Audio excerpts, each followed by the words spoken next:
ಇಲ್ಲಿಯವರೆಗೂ ಒಂದು ಲೆಕ್ಕ, ಇನ್ನು ಮುಂದೆ ಇನ್ನೊಂದು ಲೆಕ್ಕ ಅನ್ನೋ ರೀತಿಯಲ್ಲಿ ಆಗಿ ಹೋಗಿದೆ.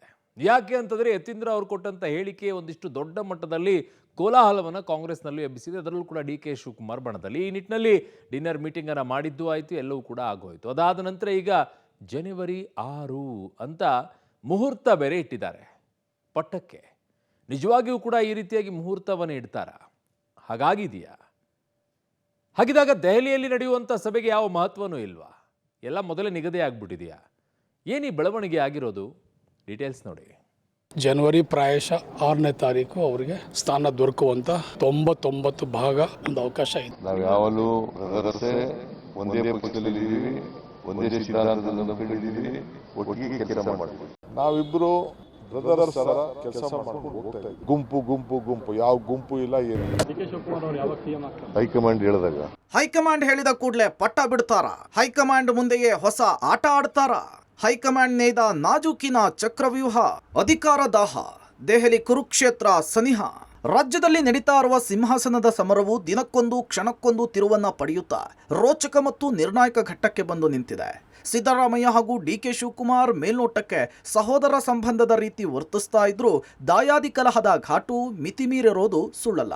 ರಾಜನೀತಿಯಲ್ಲಿ ಇಬ್ಬರು ನಿಪುಣ ತಂತ್ರಗಾರರೇ, ಪ್ರಚಂಡರೇ.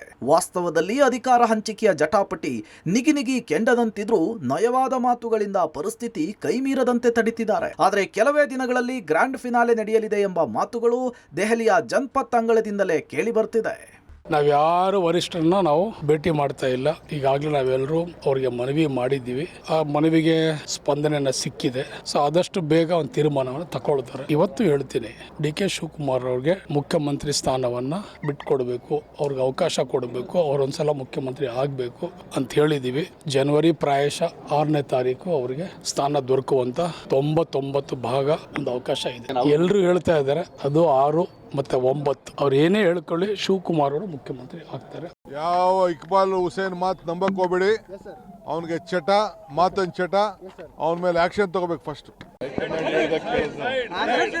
ಹೈಕಮಾಂಡ್ ಹೇಳದಂತೆ ಡಿಕೆಗೆ ಸಿಎಂ ಗಾದಿ ಮರೀಚಿಕೆಯೋ ಸನ್ನಿಹಿತವೋ? ಡೆಲ್ಲಿ ಸಿಟ್ಟಿಂಗ್ ಮುಂದಿನ ತಿಂಗಳೋ ಮುಂದಿನ ವಾರವೋ? ಡಿಸೆಂಬರ್ 22ಕ್ಕೆ ನಿಶ್ಚಿತವ ಗ್ರ್ಯಾಂಡ್ ಫಿನಾಲೆ. ಇಬ್ಬರು ಹೆಣೆದಿದ್ದಾರೆ ರಾಜಕೀಯ ಬಲೆ. ನನ್ನ ಪರಿಶ್ರಮಕ್ಕೆ ಕೂಲಿ ಕೊಡಿ ಅಂತ ಡಿಕೆಶಿ ಪದೇ ಕೇಳ್ತಿದ್ದಾರೆ. ಹೈಕಮಾಂಡ್ ಆಜ್ಞೆಯನ್ನ ಪ್ರಾಮಾಣಿಕವಾಗಿ ಪಾಲಿಸ್ತೇನೆ ಅಂತ ಸಿದ್ದರಾಮಯ್ಯ ಹೇಳ್ತಿದ್ದಾರೆ. ಆದರೆ ಹೊರ ಕಾಣುವಷ್ಟು ಇದು ಸಲೀಸಲ್ಲ ಅನ್ನೋದು ಇಬ್ಬರಿಗೂ ಗೊತ್ತಿದೆ. ಹೀಗಾಗಿಯೇ ತೆರೆಮರೆಯಲ್ಲಿ ಬಾಣಪ್ರಯೋಗದ ಕಲೆಯ ಅಭ್ಯಾಸದಲ್ಲಿ ನಿರತರಾಗಿದ್ದಾರೆ.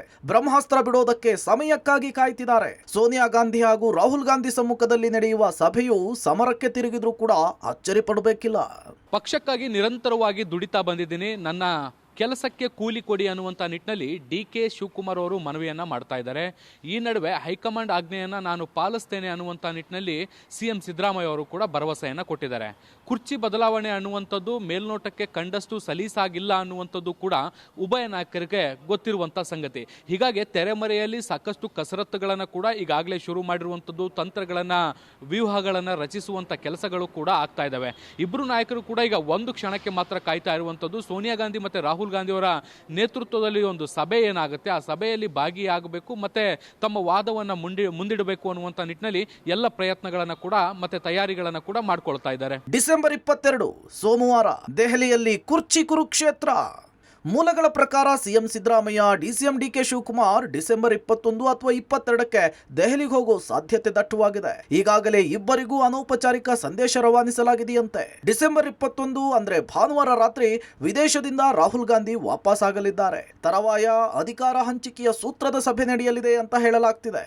ಎಲ್ಲವೂ ಅಂದುಕೊಂಡಂತೆ ನಡೆದರೆ ಡಿಸೆಂಬರ್ 22ರಂದೇ ನಿರ್ಣಾಯಕ ಮಾತುಕತೆ ಆಗಲಿದೆ. ಅಧಿಕಾರ ಹಂಚಿಕೆಯ ಸೂತ್ರ ಸಸೂತ್ರವಾಗಿ ನಡೆಯುತ್ತೋ ಅಥವಾ ಸಂಗ್ರಾಮದ ರೂಪ ಪಡೆಯುತ್ತೋ ಅನ್ನೋದು ಸದ್ಯಕ್ಕಿರುವ ಕದನ ಕುತೂಹಲ. ಮೊದಲನೇ ಬಾರಿ ಎಲ್ಲ ನಾನು ಯಾವ ಪ್ರಶ್ನೆ ಕೇಳಿದ್ರು ಮುಖ್ಯಮಂತ್ರಿ ಬದಲಾವಣೆ ಬಗ್ಗೆ, ಆಗೆಲ್ಲ ಅದನ್ನೇ ಹೇಳಿದ್ದೀನಿ, ಇಲ್ಲ ಸಿದ್ದರಾಮಯ್ಯ 5 ವರ್ಷ ತನಕ ಇರ್ತಾರೆ ಅಂತ ಹೇಳಿ. ಅದು ನನ್ನ ವೈಯಕ್ತಿಕವಾದ ನಂಬಿಕೆ. ಯಾಕೆ ಅಂತಂದ್ರೆ ಬದಲಾವಣೆ ಮಾಡೋದಕ್ಕೆ ಯಾವುದೇ ಕಾರಣಗಳು ನನಗೆ ಕಾಣಿಸಿಲ್ಲ. ಸೊ ಹಾಗಾಗಿ ಅದನ್ನು ಹೇಳಿದ್ದೀನಿ. ಗೊತ್ತಿಲ್ಲ, ಅವ್ರೇನು ಹೈಕಮಾಂಡ್ ಹತ್ರ ಮಾತಾಡಿರ್ಬೇಕನ್ನೋ ಆ ವಿಚಾರ ಗೊತ್ತಿಲ್ಲ. ಬಟ್ ನನ್ನ ಒಂದು ಮನವಿ ಏನಂದ್ರೆ ಯತೀಂದ್ರ ಅವ್ರಿಗೆ ಪಕ್ಷಕ್ಕೆ ಮತ್ತೆ ಸರ್ಕಾರಕ್ಕೆ ಇರುಸುಮುರುಸು ಆಗ್ತದೆ. ಅಲ್ಲಿ ಒಬ್ಬೊಬ್ರು ಹಿಂಗೆ ಇರ್ತಾರೆ, ಏನು ಮಾಡೋಕ್ಕಾಗಲ್ಲ, ಅಡ್ಜಸ್ಟ್ ಮಾಡ್ಕೊಂಡು ಹೋಗ್ಬೇಕು. ಪಾರ್ಟಿ ಇವೆಲ್ಲ ಮಿನಿಮಮ್ ಕಾಮನ್ ಸೆನ್ಸ್ ಇರ್ಬೇಕು ಅಷ್ಟೇನೆ, ಇದೇನು ಒತ್ತಾಯ ಮಾಡೋ ಕೆಲಸ ಅಲ್ಲ. ತಲೆ ಏಣಿಕೆಯು ಸಹಿ ಸಂಗ್ರಹವೋ ನೋಡೇ ಬಿಡೋಣ ನಾವೋ ನೀವೋ. ಸಿದ್ದರಾಮಯ್ಯ ಪುತ್ರ ಯತೀಂದ್ರ ಸಿದ್ದರಾಮಯ್ಯ ಪದೇ ಪದೇ ಕೆಣಕ್ತಿದ್ರು, ಡಿಕೆಶಿ ಮಾತ್ರ ತಾಳ್ಮೆಯ ಆಟ ಆಡ್ತಿದ್ದಾರೆ. ಆದ್ರೆ ಮೊನ್ನೆ ರಾತ್ರಿ ನಡೆದ ಊಟದ ಕೂಟ ಕೈ ಒಗ್ಗಟ್ಟನ್ನ ಕದಡಿದೆ, ಅಸಮಾಧಾನದ ಹೊಗೆಯನ್ನ ಹೆಚ್ಚಿಸಿದೆ. ಸಿದ್ದರಾಮಯ್ಯ ಆಪ್ತ ಬಣವಂತೂ ಯಾವುದೇ ಕಾರಣಕ್ಕೂ ಅಧಿಕಾರ ಬಿಡಬೇಡಿ ಎಂಬ ಒತ್ತಡವನ್ನ ಹೇರ್ತಾ ಇದೆ. ಇದಕ್ಕೆ ಪ್ರತಿಯಾಗಿ ಗದ್ದುಗೆ ಬಿಡದಿದ್ರೆ ವಾತಾವರಣ ಸಂಪೂರ್ಣ ಹದಗೆಡಲಿದೆ ಎಂಬ ಎಚ್ಚರಿಕೆಯನ್ನ ಡಿಕೆಶಿ ತಂಡ ನೀಡುತ್ತಲೇ ಇದೆ. ಒಂದು ವೇಳೆ ಶಾಸಕರ ನಿರ್ಧಾರವೇ ಅಂತಿಮವಾದ್ರೆ ಯಾರು ಯಾರ ಪರ ಅನ್ನುವ ಸತ್ಯ ತಿಳಿಯೋದಕ್ಕೆ ತಲೆ ಎಣಿಕೆ ಅಥವಾ ಸೀಕ್ರೆಟ್ ವೋಟಿಂಗ್ ನಡೆಯುವ ಸಾಧ್ಯತೆ ಇದೆ.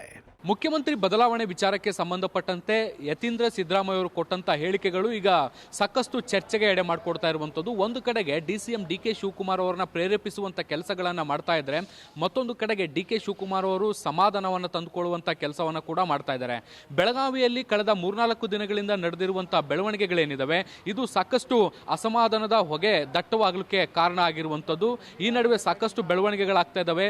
CM ಸಿದ್ದರಾಮಯ್ಯ ಅವರ ಬಣದ ಕೆಲವು ಶಾಸಕರು ಯಾವುದೇ ಕಾರಣಕ್ಕೂ ಕೂಡ ಮುಖ್ಯಮಂತ್ರಿ ಸ್ಥಾನವನ್ನ ಬಿಟ್ಟು ಕೊಡಬಾರದು ಅನ್ನುವಂತ ನಿಟ್ಟಿನಲ್ಲಿ ಒತ್ತಡವನ್ನ ಹೇರ್ತಾ ಇದ್ರೆ, ಮತ್ತೊಂದು ಕಡೆ ಕುರ್ಚಿ ಬಿಟ್ಟುಕೊಡದೇ ಇದ್ರೆ ಪರಿಸ್ಥಿತಿ ಸರಿಯಾಗಿರಲ್ಲ ಅನ್ನುವಂತ ನಿಟ್ಟಿನ ಎಚ್ಚರಿಕೆಯನ್ನು ಕೂಡ DK ಶಿವಕುಮಾರ್ ಬಣದ ಶಾಸಕರು ಮತ್ತೆ ಸಚಿವರು ರವಾನಿಸುವಂತ ಪ್ರಯತ್ನಗಳನ್ನ ಕೂಡ ಮಾಡ್ತಾ ಇದ್ದಾರೆ. ಹೀಗಾಗಿ ಎರಡೂ ಬಣಗಳ ನಡುವೆ ಮತ್ತಷ್ಟು ಭಿನ್ನಮತ ಭುಗಿಲೇಳುವಂತ ಸಾಧ್ಯತೆಗಳು ಕೂಡ ದಟ್ಟವಾಗಿ ಕಂಡು ಬರ್ತಾ ಇದೆ.